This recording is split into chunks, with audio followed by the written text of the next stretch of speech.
এরা হচ্ছে আমার বাবা মা।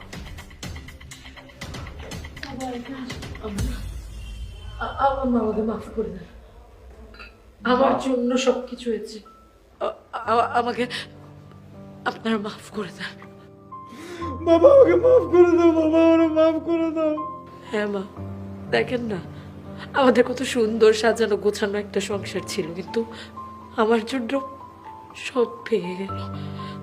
আর আমি যে সংসার করব, যেটার জন্য আপনাদেরকে বাড়ি থেকে বের করে দিলাম, সেটাও কিন্তু হলো না। প্রকৃতির মনে হয় এটাই নিয়ম, তাই না মা? আচ্ছা তুই না আমাকে কি তুই পরিষ্কার করে বলবি যে মা বাবা মাফ করে দিন? আমি তো কিছুই বুঝতে পারছি না। তুই যাদেরকে বাবা মা হিসেবে পরিচয় করে দিলি, তারা আমার জন্মদাতা বাবা মা। মৃত্যুর কথা বিশ্বাস করে আমি বাবা মাকে বাসা থেকে বের করে দিই। বাবা মা কোথায় যাবে, কোথায় থাকবে, কি খাবে, কিচ্ছু চিন্তা না করে তাদেরকে বাসা থেকে বের করে দিই। তার জন্য হয়তো আজকে আমার এই অবস্থা। ভাইয়া, সব কিছুর জন্য আমি দেই। আপনি একটু বাবা মাকে বুঝিয়ে বলুন না, আমাকে যাতে মাফ করে দেয়। মা দিন না মাফ করে। ভাইয়া ভাবি যেহেতু ওনাদের ভুল বুঝতে পেরেছে, আপনি একটু মাফ করে দিন প্লিজ।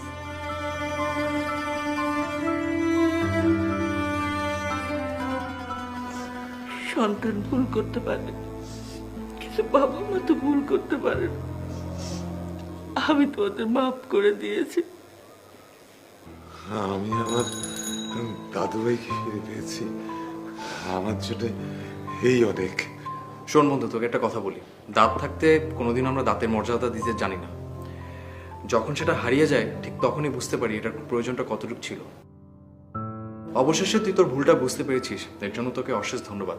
সেদিন হয়তো বাবা মাকে তুই বাড়ি থেকে বের না করে দিলে আমি আজকে বাবা মাকে পেতাম না।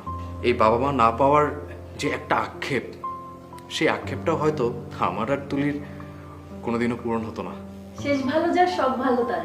এখন থেকে আমরা সবাই একসাথে থাকবো, হেসে খেলে। কি বলেন মা? হ্যাঁ, তুমি ঠিক বলেছো। আজ আমার চোখটা সার্থক হলো, একটা সোনার সংসার করো। কি ইচ্ছে করি এবার খুশি তো তুমি? খুশি আসো দাদু, আমরা খুব খুশি। আমরা এখন কি করবো? খেলবো সবাই।